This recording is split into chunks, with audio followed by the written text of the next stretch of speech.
and welcome to an episode of Into the Minds of Madness. I'm your local scaredy cat, Paul McWhirter, and sitting next to me is your horror aficionado, Chris Dicker. How are you, man? Oh, I'm very well. How are you?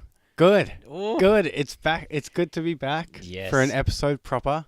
I missed some giant alien dicks and a town gone mad. Yes, and Feast-Based Cocks and Yes. a really good remake, which is not often a sentence stated by people. Yeah, those two words together usually should not mix. Good remake? Yeah. Oil and water. Oil and water. So, as you might have heard on last week's episode, The Crazies, and this week's episode, we've foregone the sketches for the moment. Yes. Before we dive into why we're here, we'll have to address a big thing, because yeah, as you said, there was no sketch. We didn't really address it. Yeah.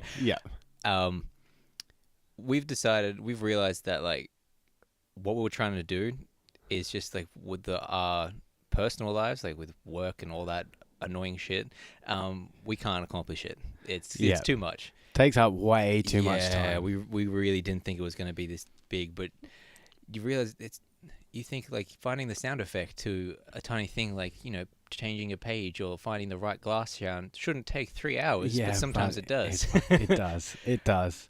But so we've foregone the sketches so we can drop nice, big, hot, tasty content pods like this. And it's not the end of the sketches. No, we're going to continue doing them. We also realized that we're coming up with something really cool. Like there was a kind of a continuous story going on, and we didn't feel like it was doing it like the right. Yeah, because we were rushing it right, and we were rushing the sketches as well a lot of the time because we wanted to get these episodes out. Yeah, and we were kind of slipping up a lot of the time, like or not spending the time we should have on the sketches because of that. Yeah, for sometimes we know that if we had like another day or two, they would have been really good. Yeah, they're even better than what they are.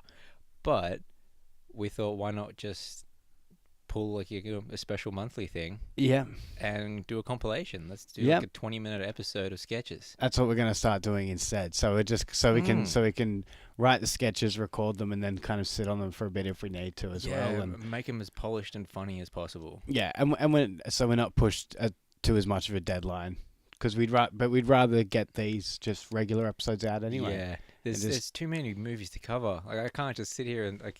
Drive me crazy that I'm buying content for us, and then it's like shit. I can't watch this because I got to wait till we do it for the pod. Yeah. Well, actually, speaking of, just before we continue, speaking of Feast, you and I went and saw Spider-Man when it came out.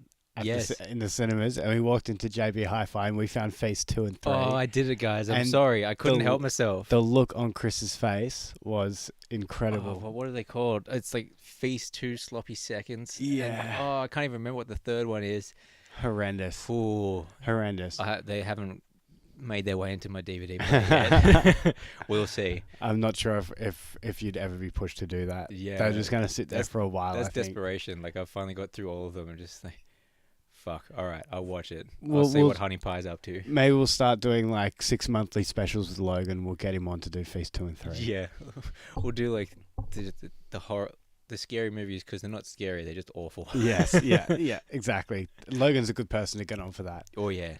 But so because we are foregoing the sketches, we, as we would have hyped and sizzled in the last shit out of it. Who knows how many episodes, because we've been so excited about. But this is the beginning of Stephen King month. Oh, let's hear it, motherfucker. For the whole length of August, we'll be pounding out Stephen King pods. Yep. Oh, that sounds like we're taking really weird bowel movements. Yes. Well, I guess it's fitting for what we're talking about, but we'll get into that. We're going to be covering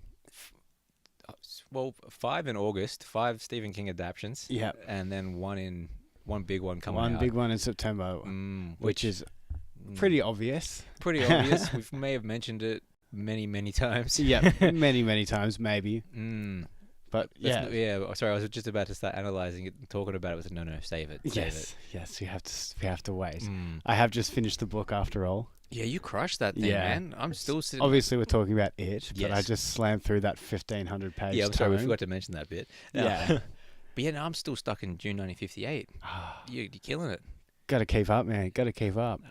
But so today we're starting with Dreamcatcher. This is the first movie that we've covered that I've actually seen before. Yes. Yeah. Yeah, that's true. Yeah, that's the first one. Good way to kick off Stephen King month. Yeah, and it's funny, like, we talk about it, and now we're jumping into probably one of the most, I don't know if it's hated, but it's probably the most, like, meh movie amongst, like, Stephen King fans. Some reason people just don't like this movie. Yeah.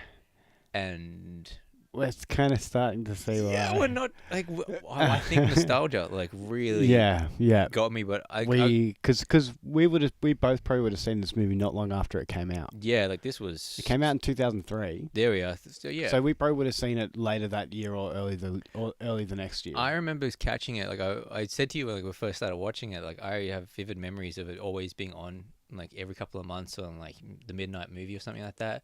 And I'd always just get always start when they're at the cabin, like the 6 months later part. And I just remember always being a late night movie and never actually finishing it because it was so late and I was still like 13 or 14, whatever it was. But and I just always remembered I loved the movie. I loved it and still love it. But I've got a different view of it now. Yeah, I can definitely see why some of those critics didn't like it when it came out. It's strange. Yeah, okay, we'll get to it. Strange is probably the best word. Yeah, strange. Like not the movie itself, but just the way it's paced and I guess some of the set pieces a bit strange. The ending's strange. Yeah, there's a lot of wow, this is out of place. Like I didn't think we were going to do this bit. All right, cool. Yeah, it's almost feels like it's a few different movies in one. Definitely, that's something I was going to talk. I wrote down that it's a cabin in the woods / alien invasion horror movie. Yeah, and slight action movie too. Yeah, then it dives into action near the end there, and it's quite a mixed bag. Yeah, they're trying to pull from a lot of places, I think. Yeah. We'll talk at the end, but I feel like there's a way this could have been achieved better, but we'll delve on that later. All right, cool. First, shall I tell the listeners what we actually watching? Please grace us with your synopsis. That one hurt. We got a little quote here from the Miami Herald. Dreamcatcher oozes with horror. They watched a different film. Yeah. Okay. Jonesy, Henry, Pete, and Beaver are bonded by friendship and by the strange powers each acquired on a fateful day in their childhood. But now a horrific entity is putting their friendship and powers to the test, and some of the four will die. And some will save the world from a menace unlike anything ever seen. Suspense, heroism, awesome effects. They're all unleashed in the Stephen King tale adapted by William Goldman and director co-writer Lawrence Kasdan. Thank you. Which we saw like 20 times in the opening credits. Yeah. A splendid cast headed by Morgan Freeman as a shoot-first alien hunter powers the eerie goings-on ranging from a monster flush fest to a massive animal migration to inner mindscapes and beyond. Dreamcatcher, it's a sci-fi horror's... Sorry, this is funny. Dreamcatcher, it's a sci-fi horror fan's dream come true. That's an interesting pitch. Because like, if I read that and then watched the movie, I feel like I got a different movie. Yeah. This just boils down to why I find this movie so weird too. Because there's... Alright, yeah, like... There's elements of this I love. And then there's elements that are just like, why the fuck did you do that? Yeah, there's like some Stand By Me elements to it. Yeah, which I always love. That's the thing about Stephen King things. I always love how they represent children and like the friendships and the bonds that happen back then. And it reminds me of It a lot as well with just, the bond thing. And like it helped being set in Derry. That was a nice touch. But he always gets kids done right. He always feels like we're seeing a bit of childhood. But I gotta say, one of the kids, I can't remember which one it was. Why the fuck was he always carrying a basketball? That must have been such a pain in the ass. I didn't even notice that. Didn't you? It stuck out to me. Like, it was the part when they're trying to find the girl and they're going down the side of the hill and like they're all, holding themselves and he's like, fuck, I've got to carry this fucking basketball. When am I going to bounce this? I did not even notice that at all. That's hilarious. Yeah, there were little things like, the kids were horrendous actors. Really? Yeah. Oh, yeah. Yeah, there were some moments. They looked like they were in like a classroom like educational video. They really did. Some of those at some That's a points. good word for it. Yeah. They definitely felt that way. Like the way the young beaver Beavs fell over. Mm. Like after he got flashed. Yeah. Like yeah, he just fell over and then was like when he got up, he was like shook his head like, oh goodness, was that? Like it was. Yeah. Yeah, there was some. Yeah, you can only ask so much of kids, I guess, sometimes. Yeah. But like, even the choice of little Beav, like I don't know, he looked like a little girl. Like it was. That's what I was thinking too. He was very too. feminine. Yeah. I thought that as well. Like it struck me. Like it just took me a second. Oh, that's Beaver. Okay, yeah, fair enough. and that's the other thing. Like he had that thing of like when they found Duddits, how he was singing to him, and that just does not come up again. Like I thought the way that they'd presented it, like it was going to be a thing. True. Like they do, like when they're talking and like they mention Blue Bayou a couple of times, and that's kind of like the running thing. But you never actually hear the song. It's just people singing Blue Bayou. Yeah, it's weird, isn't it? I think you hear it at the beginning, but yeah, it's all right. So who are our cast? Before we get too sidetracked, because we're still kind of confused. We just watched this and we're a little bit like putting it all together. Yeah, it's a bit. The whole thing's a bit all over the shop. Like my mind's conflicted at the moment. It's like, yeah, that was really cool, and the other half's like, but did you see those star wipes? Yeah, yeah, the star wipes. Oh, so we got goodness gracious. I think the thing that saves it is the cast. Yeah, probably. All right, so we've got. Well, let's get him out of the way. Morgan Freeman as the Colonel. The Colonel.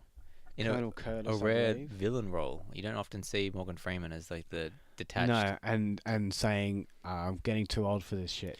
He actually said that. I can't believe they said that. It was so out of place. Yeah, it was, wasn't it? It just, no. It made no sense. Get out of here, Riggs. And then you've got his, I guess the person ranked below him in this whole situation is a guy named Owen. I'm not sure what his rank was. I guess they don't have ranks in Operation Team Blue Boy or whatever it is. Yeah, that's it's all boss. Operation Blue Boy. No salutes. No. Nothing like that.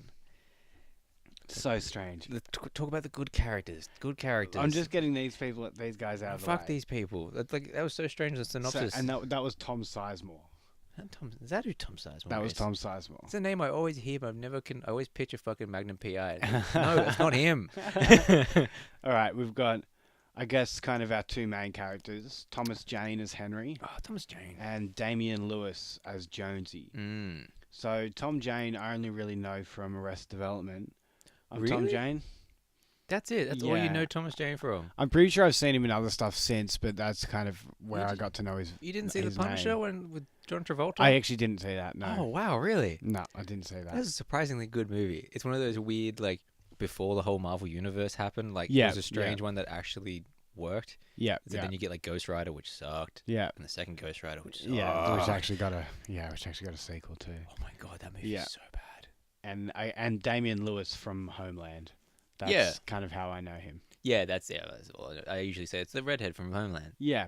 I've definitely seen him in other things before, but instantly forgettable. My mind's a blank. Yeah. And then we have Timothy Olyphant. Yeah. From last week's The Crazies as well. So there we go. As Pete. I got a bit of a soft spot for Timothy Olyphant. This would have been pretty early for him, I feel like, as well. Yeah, I think this was before he got his role in Deadwood and stuff like that. Yeah, this would have been before. Or around the same time, maybe? Yeah, around the same timing, I reckon. Probably around the same timing. That show was like 2005 or some shit? Yeah, something like that, yeah. He was starting to come up.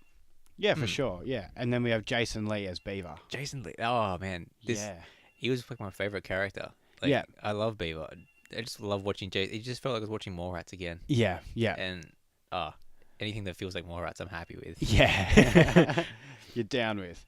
And then we have Donnie Wahlberg as Duddits. Yeah, who's hardly in it at all. Yeah, and he sounded like Donnie Wahlberg. Yeah, it was really weird. There was some weird moments. It was really strange. So I guess it's all about these four guys, Henry, Beaver, Jonesy, and Pete, who kind of save Duddits from a gang of bullies. Yeah. And then Duddits kind of gives them these like neat little tricks, as Mr. Grey calls them. Yeah, these neat little tricks. That's right. They all gain like a telepathic link with each other and Duddits. And it's Pete. He also gets an extra ability where he can wiggle his finger and like it allows him. Yeah, it's kind of like a compass thing. It like guides him. Or you can mention anything. He's like, we need to find this set of keys, and he'll wiggle his finger and he'll be able to see where it is. Yeah. Which is really nifty power. Like, that's really cool. Yeah. But I really liked how they, at the beginning of the movie... At the start, he tries to pick up a woman with it. Yeah, I liked how they showed them, like, dealing with them now. It's like, yeah, you have superpowers, but it's not going to be a comic book. Like, you're not going to... Yeah, you're probably going to use it for the wrong reasons or just fail using it and freak a couple of chicks out after you ask them out for some fried clams. Yeah. But yeah, I think they were the saving grace of the film, the chemistry of the four.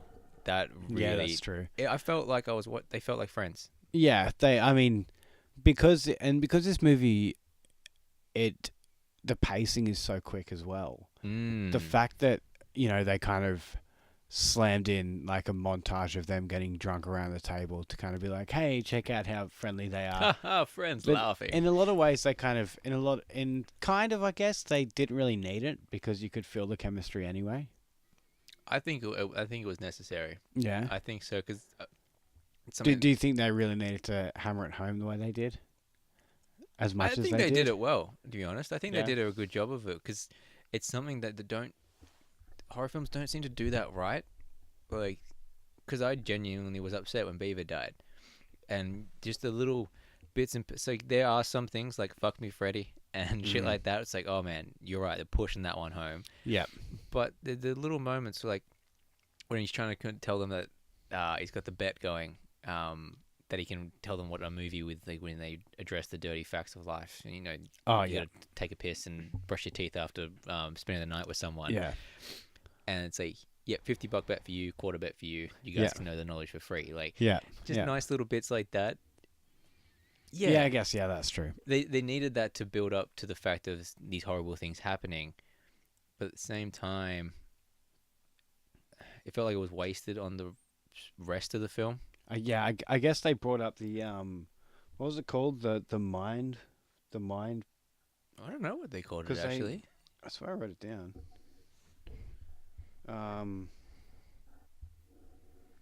No, I guess I didn't.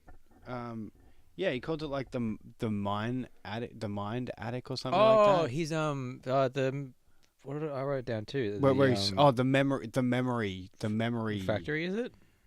Memory factory? Yeah, something like that. I've written it down, but I can't read it. Where did I put it? Memory. Oh, it's because I can't write properly. It's all scribbles. Looking out the memory warehouse. Memory warehouse. That's it. So I guess around that table is when they brought that up as well. That was the one that I felt like they were pushing home too much. Yeah, and because that was definitely a running theme through most of it. Again, felt like it was in the wrong movie, like a little bit. Some of the moments, like maybe it was the wrong time. Like this came out. If they had better visual effects, maybe it could have been pulled off a bit better. Yeah. But at the same time, it felt really weird. It was just like, are we in the factory? So the warehouse? Are we in reality? How is he imagining any of these things? There was even a chase scene in it as well, where it's like he was hiding in the office of his memory warehouse. Yeah, because for some reason, he has like a storage limit on his brain. Yeah. And he actively knows when he's deleting a memory by burning it, but then he'll keep some in his office. Yeah. Like the really special ones. Yeah. Where he put the Blue Bayou lyrics. So they hammered that home in some points, but didn't really come back to it at all. See, like I'm sitting here, I'm just like, I don't even know where to start. I'm so confused. This does feel like something, this definitely feels like a Stephen King book as well. Cause it's like they try and set up all these little character little quirks, and then they can't really pay them off but they're obviously based on the Stephen King book. Yeah, because it has so many of those where they all wrap up eventually. Yeah, I feel like with this, it should have I really liked that there was an alien angle. it's not often something you see, especially with Stephen King, is aliens. Yeah, Stephen King doesn't really do aliens that often, does he? And I quite liked how I guess there's Under the Dome, and which I guess is kind of alien. Yeah, but there's that bit in Creep Show with the you haven't seen Creep Show. No. But that one's a goofy one with like a meteorite falling to the earth and he gets covered in moss and shit like that. Yeah. I mean, correct us if we're wrong, but I don't think there are that many Stephen King alien stuff, are there? Not from the top of my head, no. And this one, I like the enemy. I like the whole idea of. I think this is why people didn't like it, was because they're penis monsters that come out your butthole. Oh yeah. I like that. I like that they're these phallic looking things, because it's just like that's usually like iconic alien imagery. It's like they are the most like they make themselves into the more practical form, and that may just happen to be a penis. Yeah. Well, yeah, they're pretty much just like slugs with teeth, aren't they? Yeah. Yeah. But I think that might have been one of the things that drew people off. But they've still got a visually really cool enemy. If they had just stayed in the cabin, and just this had been a Cabin in the Woods film, I reckon it would have paid off a lot better. Yeah. All the nods to each other, like the setups of different things that have happened in the past and all that. It would have meant they probably couldn't have brought Duddits into it. But at the same time, going into the alien invasion side of things I think that's where they lost me a little bit. Yeah. Well, where I started to lose grip of things. And I guess that was kind of the best part as well, like we were saying, the kind of the chemistry between them all, and they had to split them up. Yeah, that sucked. I don't think that worked. It was just a bit... Yeah, it sucked, because I didn't like seeing them apart, because it did work, and you know that some of them are going to have to die. Yeah. But I kind of almost feel like the wrong characters were in the lead. Oh, yeah. I feel like it should have been Beeves and Pete, to a degree, because I preferred watching their chemistry. Yeah. Like, they're having that chat about him picking up a girl at the bingo. And isn't that a thing in church basements? There's trim there, bro. Yeah. Like, yeah, I quite like that. But at the same time, I really like Thomas Jane. So I think it's mainly Jonesy I didn't quite like. Yeah. Yeah, just like with the split personality thing, that was kind of a bit on the nose. I feel like such an idiot, because I was about to say, that's the shittest British accent. I'm like, oh, he's British. Yeah. Yeah. I'm not sure. Yeah, like, and then, because they had that, and then the Mind Warehouse thing as well, where he was like looking out and watching what Mr. Grey was doing. So Mr. Grey is the British side of him, like his split personality, because one of the aliens has kind of taken his body. Yeah, there's a lot of just like cause movie reasons. There's a lot of it's like this happened because movie. Yeah, it's like, why didn't it kill him? Like, why was that alien so interested in him? Like, they hint to, because 6 months prior he had an accident where he stepped in front of a car, got hit because he thought he saw Duddits in the street. Yeah. And now they've this theory that like Duddits did this on purpose so it could cause him to have an immunity to Mr. Grey, and there's no real payoff or explanation. It's like, don't set up the explanation if you're not actually going to do it. Yeah. Nothing's confirmed. Yeah, so like, but they were trying to hammer that home too, like the fact that he wasn't in his right mind, or he was like caught in this corner of his mind, and that's the only place he could go to. Like, but then having him split between the American accent and the British accent, like, yeah, it did too much with not enough payoff in that on that side of things. As I said, the first half is so much better than the rest of it. Yeah, and like Tom Sizemore jumping on board with them, like undermining Morgan Freeman's character. It's so like that. It just happened. That happened so quickly as well. Like, he was on board with them straight away, and then he was more than happy to like go up against Morgan Freeman in a helicopter, like on the ground with this fucking submachine gun. Like, that's not gonna work. Yeah, it was like, and for him to swap over to just decide to kill Morgan Freeman was just such a strange decision. There's lots of really weird, strange cos movie. Like, there's the when he first meets him, for some reason he seems compelled to go to Thomas Jane's character. Yeah, and then he just accepts straight away. That's like, oh, you read my mind and know everything about me. Cool. Like, all right, let's go. Team up. Yeah, I understand. Like, he probably would just accept that someone could read his minds because aliens are afoot. But at the same time, it was such instant. Yep. All right, you're right. Okay, you read my boss's mind and he's crazy. I believe you 100%. Yeah. it just felt like that. Oh, we got to wrap this up, man. Where we got a bit too caught up in Fuck Me Freddy and you know all these sort of setups. Shit, we've actually got to pay off. Fuck, what do we do? What do we do? And so they kill each other off as well, so they could just get rid of them, which makes it easy. So they don't really have to tie up their characters. Makes it easier. So Beaver's dead. He got killed on the toilet. Another avoidable death in horror. Yeah. Just deal with it, man. Yeah. Don't worry about your toothpicks. Yeah, his character trait is that he likes toothpicks. Yeah. And he thought it must be a calming thing for him. That and peanut butter. He likes to scoff peanut butter to calm himself down. But so the butt alien. What would you even call butt slug? There we go. Butt slug. The butt slug's in the toilet, and he's sitting on the thing on the seat, trying to keep it in there, and it knocks his toothpicks out of his hand, and the whole bathroom's covered in blood and gore and all that sort of fun stuff, and on one clean tile, 2 toothpicks sitting on the one clean, just out of reach, and so the dickhead, just chew your fucking nails, man. Do something else. Like, does it have to be a toothpick? And of course, he reaches for it like 3 times. We get a nice little jump scary noise and stuff like that. And bye-bye, Beaves, really. Yeah. His death was pretty cool, though. He told, it was Jonesy, wasn't it? Jonesy to get out while he fought with it. And it looked like he was wrestling his dick. Yeah. A little bit. Yeah. But I'd like, the bit that I always remembered in this movie, like always stood out to me, even when I was younger, was it attacking him and then him looking down and his fingers are gone. Oh, yeah. That always gave me just a cold shiver. Just like they're gone. Fuck. Yeah. I always liked that. There was lots of just, I don't know, I just never quite understood the motivation of the aliens at the same time as well. Yeah. Because this is where I really lost interest, like for the main story. I'm just along for the ride. I want to see what Thomas Jane gets up to and all that. Yeah. It's like they're trying to affect the water supply. Yeah. And one worm. One worm. But we saw before one of them in the middle of the forest laying like 50 of them. What's the point? If you're just trying to affect the water supply, like it just, I don't know.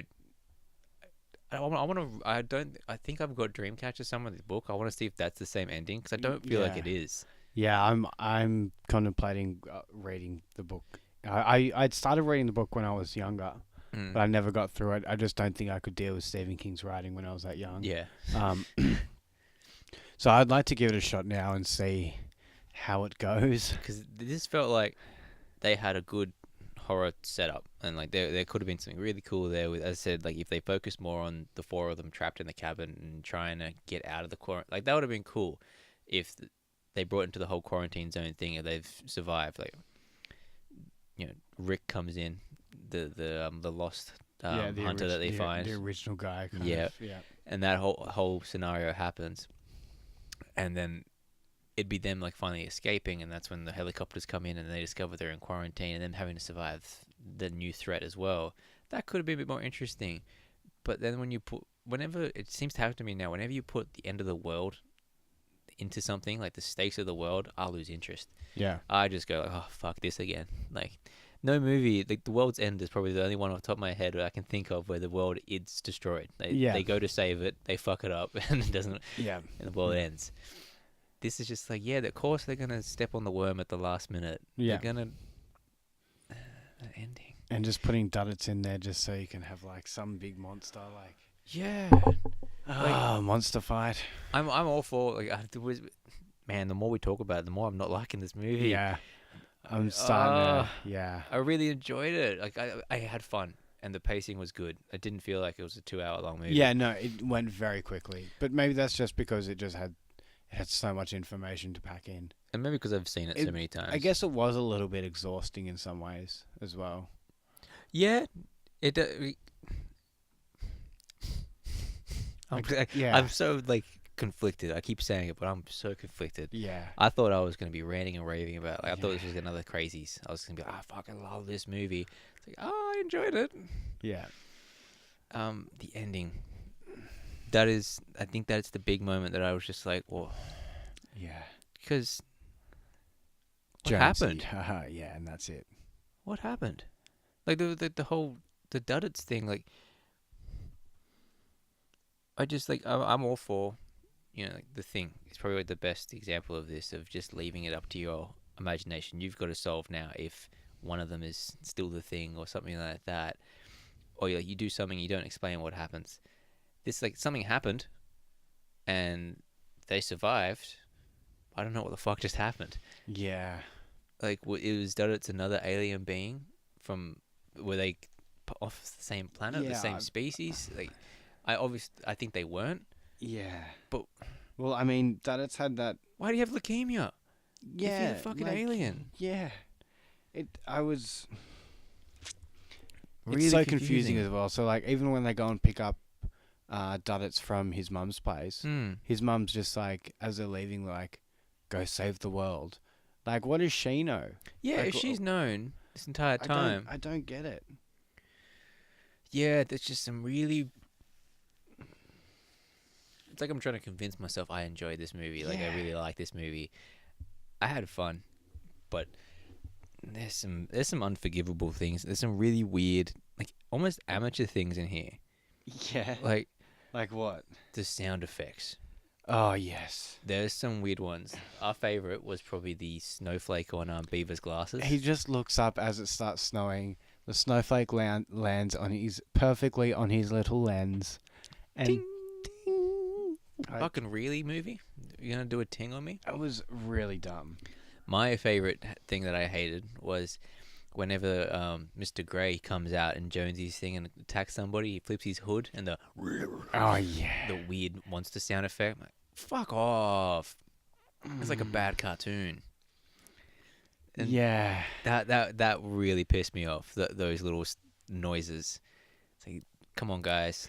No, different. No, that's amateur hour. Don't make that fucking sound. Yeah. Yeah, I'm really starting to hate this movie now. I honestly am. Oh man, like it. I really, like, when I was a kid, I loved this movie, but I honestly had no idea. I had no idea it was gonna. Yeah. Like I just goes to show how naive you are as like a 14, 15-year-old. There is some good in this movie, but I think we've just been accosted by confusing stuff. Yeah. The bad has really come forward now that we're older, and it's like, this wasn't a good one, Chris. This wasn't a good one. I still like it though, but it's kind of like it's so bad it's I'm not good. even sure if I can give it that. Like, that's how I feel about it. Like, I just don't care, you know? I understand why it's a late night movie now. Yeah. Because it's not going to offend you. You're not going to be like, this is shit. Yeah, that's very true. You come home, you've gone to the pub, you've got a kebab in you sit down and Dreamcatcher's on, you're like, fuck, yes. I will sit down and watch Earl take on a butt monster. Yeah, as soon as you sit down, you're just like, oh, I know that guy. Oh, I know that guy too. And you'll just sit there and watch it. And then suddenly you'll be like, oh, what the fuck? Morgan Freeman's in this? Yeah, and there's aliens that are projecting their voices into the Operation Blue Boy's heads as then it blows up, but it doesn't blow up. Yeah, why did it self-destruct? What was the point in that? There was some cool imagery, like, I don't know if you noticed, but they just flow through the whole of a mountain. Yeah. But they just like, dude, it's like, that's cool. You should have had a shot of that, like a big wide shot of you seeing nice mane and then a huge chunk of it is missing. That would have been cool. But you could definitely tell the era this movie was made. This is a film of the early 2000s for sure. Yeah. Like, those opening credits, like, what was our fascination then with warping imagery and close-ups and sped up and then slowed down footage? And and this is one of only very few that Lawrence Kasdan has directed. Is it? I can't say I'm familiar with Lawrence Kasdan, dude. Well, he wrote Empire Strikes Back. Ah, okay. Yeah. Well, he wrote the screenplay for it anyway. Interesting. Yeah, so maybe that's where the Star Wipes came from. Yeah. Motherfucker had, like, they give them, instead of, like, they give them, like, stocks, they give them Star Wipes. If you work on a Star Wars film, you can use so many of them. Yeah. And you have 5. Here you go, Lawrence. Oh, so you can tell why he doesn't direct very often. Yeah. It definitely, like, as I keep saying, it felt like a competent film for the first, up until those animals migrated. Like, they felt good. I was very intrigued. I liked the telepathic link and that whole moment. It's probably like the Thomas Jane bit when he humiliates his patient by reading his mind. Tell himself he's gonna kill himself by eating and all that, and then he pulls the gun out and about to shoot himself. Yeah, like that was a really good little tense moment because the look on his face was really good, and the way he reacts when the phone goes off, and straight away he knows it's Jonesy. Yeah, I like those little touches. Oh, excuse me. But yeah, I think they were just wasted on the rest of the film. Yeah, This could have been a tight little movie. This could have been very. Because I like the idea of Cabin in the Woods movies, but they're usually fucking terrible. Like, everyone loves Cabin Fever. I hate that movie. I truly hate that movie. Yeah. It is so boring. Which one's Cabin Fever? It's that early Eli Roth one. Okay, yeah. And it just, I have seen that. Everyone loves it. And no, they're just bros getting killed for stupid reasons. Bros broing down and getting bros. And just a weird character who's like to scream pancakes and kicks a guy. Fuck off, Eli Roth. That was weird. That is, yeah. There's a reason we stopped saying Rothing. I kind of look back and like, oh, I hate his work. Yeah, that's true. That's true. It's a bit mean, but yeah, I'm getting, after watching all these movies and stuff, I'm getting less and less patient. Like, I'm just like, nah, fucking bullshit.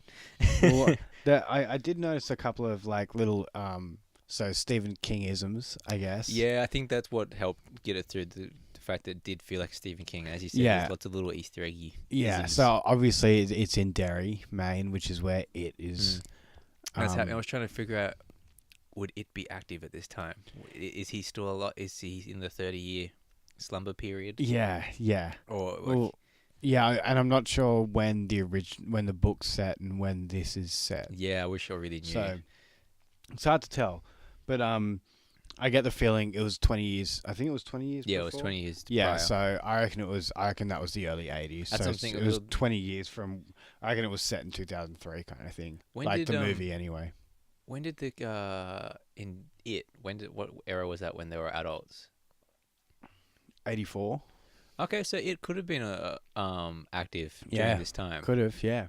When they were kids. That's because I thought that, you said with the isms, I thought that's what they were going to go with for a second there when they're finding the girl in the pipe. Oh yeah. Finding Odie. Yeah. Odie here. Yeah, I thought they were going to do that whole it thing. I thought we were going to see a balloon float by, or a little paper boat. But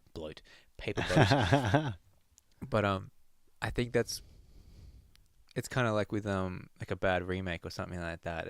Or like a bad sequel. They throw in little bits and pieces from something before. It's like, hey guys, remember this thing that was better? Yeah. You must like this movie because we got it in here. Like, yeah. Back on track. Well, so there was a little pamphlet in the grocery store. Oh yeah. At the market that was that relates to like that it had pretty much a travel, like a. That's right. Yeah, you travel mentioned thing that. for Bangor. Yeah, which is pretty much the next town over from Derry. So there was a little pamphlet for that, and that was kind of it. But it was just more the feeling and the tone that. Yeah, and they talked about the Tracker brothers. Yeah. Where they found Duddits. And I'm pretty sure. Yeah, the factory. That was where they had the baseball pitch behind the Tracker brothers behind their warehouse. Cool. Yeah. So I'm pretty sure that's the link there. I didn't look it up, so I'm only going by memory. So I may be wrong, or they might have just tweaked it slightly, and that might not be in the book at all. But that might be a little nod to it as well. So nice. Yeah, which is pretty cool. Yeah, and that's not a very obvious one either. It's just a little. No. Yeah. But I definitely get the It 1990 series feel to the kids and their friendship. Yeah. That's what I think you'll hear when we cover it, because we'll definitely be covering It 1990. That's my favorite thing about the whole movie is just the chemistry between all the characters. Yeah. They feel, I really like it, and they really care about each other, and yeah. That's what the one thing I think for me that saves this movie. is the friendship with the characters. Yeah. And that makes it feel like a Stephen King film. The rest of it just feels... Because it's not even scary. Like, they're kind of like... It's almost like they're trying to just ticking boxes in this as well. But this... For a horror movie, it's not scary. It's not scary. There's some scary moments, I guess. I don't even think there's any jump scares or anything like that, really. No. There was one that I remember actually commenting when we saw it when... I keep forgetting his name. Thomas Jane's character. When he's Henry. H. Yeah. When he's back at the cabin and sees Beaver and all that sort of stuff. And he has to finally have another Fuck Me Freddy dropped in there. He gets accosted by the flash of what happened. And the sound of like the cat being dropped on the piano. Yeah. And oh, that was scary. Yeah. So that was like the one jumpy scare. Yeah. And that, it just so predictable, most of it too. Yeah, that was a big part of it. You knew that they were or unpredictable in the worst ways. Like it's like that doesn't even make sense. Yeah. Like, why even do that? Yeah. You know? Like, just when your friend is being attacked by a butt slug, and the butt slug has lodged itself into your friend's chest, and your friend is fighting it off, giving you an opportunity to run, screaming for you to run away, and you stand there and just watch him. Oh, yeah. There were too many long looks in this. It's like, mate, make up your mind. Either attempt to help him or get the fuck out of there. Don't just be shocked when the obvious thing is going to happen and your friend is about to be killed. Yeah. Man, we could have still had a lot more Beaver in this movie. I want more Beav. Oh, sorry. Maybe that's why they killed him off. Too many obvious jokes. Yeah. All right. I think we've got to stop talking about this movie. Yeah. I think we've got to wrap it up. I will say, like, the only other scene that I really enjoyed, and it's probably because I'm biased, because Timothy Olyphant, I always call him fucking Oliphant. There we are. Is when he's drunk in the snow, talking to the dead chick. Yeah, I like that scene. That was funny. There was some nice little slapsticky moments when he tosses the beer and it lands in front of the butt slug as it's under the snow. Oh yeah, and when it was under the snow, that like the snow actually just looked like a towel, like a white towel. It was like a Bugs Bunny, like and it was just going like through the ground. Like a hand going underneath. Oh my god. Oh man, that was fun. That was a piece of shit. And then he gets his dick chewed on after taking a piss in the snow. Yeah. Oh, it's funny. Like I talk about a scene I like, and then it ends in that, and you're like,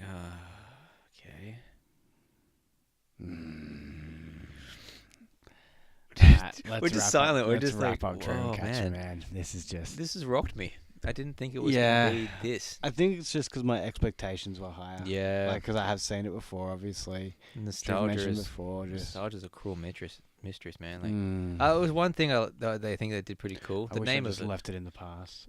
Or maybe. We should have maybe covered something else. We could have covered the Langoliers. That's a piece of shit. At least I wouldn't have ruined my nostalgia. Yeah, we would have just seen some terrible CGI testicle monsters. I like the name of the virus in this, though. Ripley.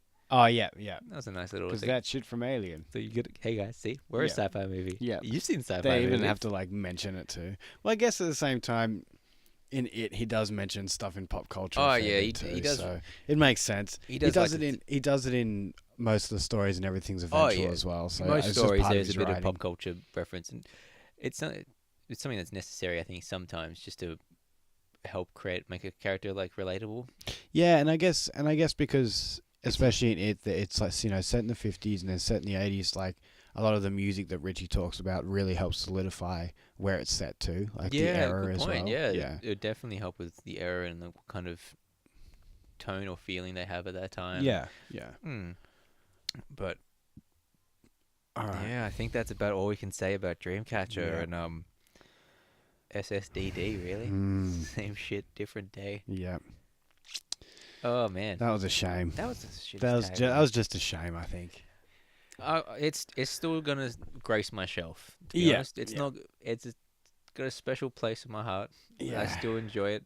Yeah, I think it's like what you said before as well, that you just can't hate it either. No, like, it's just not at all. There's too much. good stuff that gets overshadowed by the crap. And like I went into this like usually I take very full on notes and very serious, but in this I was just like I'm watching to find the crap.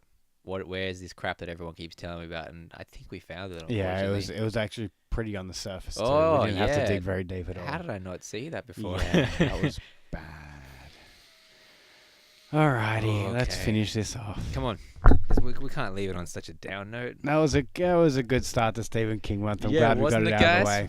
We talked about such a fantastic film. Glad we got it out of the way, though. I almost feel like I needed to watch that just so I could be like, nah, yeah, it's a pretty bad movie, along with the rest of you people. Ah, damn it. Oh, well, that's how it goes. So what's up next? What can we look forward to? Well, now I'm unsure now, because we've got another one that's seen as bad, but this is one of our favorite short stories by Stephen King. We're watching Riding the Bullet.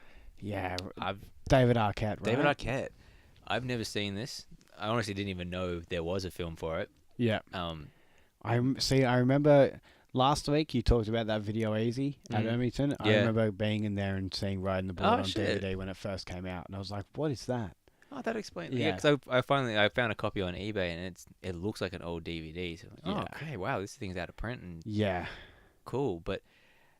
Oh, after watching this one, I'm like, I'm a bit tentative. Yeah. Did I make some? No, we've got some good ones coming up. Yeah. We've got, even if this next one is the same level as Dreamcatcher, we've got 1408, which will just like, nice palate cleanser. Yeah. Nice. See, that's the other thing I've heard that's bad too. So. No, man. That movie's and great. I've never seen it, so. I love that. I was forced to watch. This was before I liked horror. And my fucking Logan and some other mates said to me, we're going to a movie marathon all-nighter. I'm like, sick, what are we watching? And they listed off like Fast and the Furious and some other movies. And they get there and like, no, fuck you, dude. We actually bought tickets to go see I Am Legend and 1408. 1408's the first one. I was terrified the entire time, but I loved every second of it. Yeah, like, okay. All right, well, we'll get to that soon. But I hope I'm not wrong again. Fuck, I talked about how much I love Dreamcatcher, and now I don't like it that much. Yeah, we got to be careful now. We got to be careful. So That's all right. I don't care. That's all right. Like I said, we've still got the stories. We've still got 1990 It. I don't care if you don't even like that. No one can tell me that movie's bad. I'm sorry. Like, you're all wrong. It's a great movie. I love it. This could be a long month. Alrighty. Let's finish it up there. All right. Thanks heaps for listening, guys. Yeah. Actually, before we go, if you decided to watch along with us and you need some better sci-fi horror, like to get that, if you read the back of that synopsis and you thought, I'm going to get in for a bloody good sci-fi horror good time, and you need something that's better than that, go watch, I don't know, Event Horizon or Sunshine or Pandorum. That'll wet your whistle. To clean Dreamcatcher off your tongue. Yeah. Because... like, I'm now in a sci-fi mood, but yeah, and I just watched How Not to Do It. Yeah. Go watch one of those, and while I go crawl in a ball. Oh man, this really affected you. Seem devastated. I'm annoyed. I'm annoyed. It'd be like me going back and watching Space Jam and hating it. Like, finding out that there's like a really like a racist joke in it or something like that. I'm like, fuck this. All right. Thanks for listening, everybody. See you next week for Riding the Bullet. Man, I didn't think this was going to be a torture movie for you. I didn't think this would affect you so much. Yeah, this one tortured me in a weird way. Yeah. All right. Rest in horror, everybody. Rest in horror. See you next week. Yup. Bye.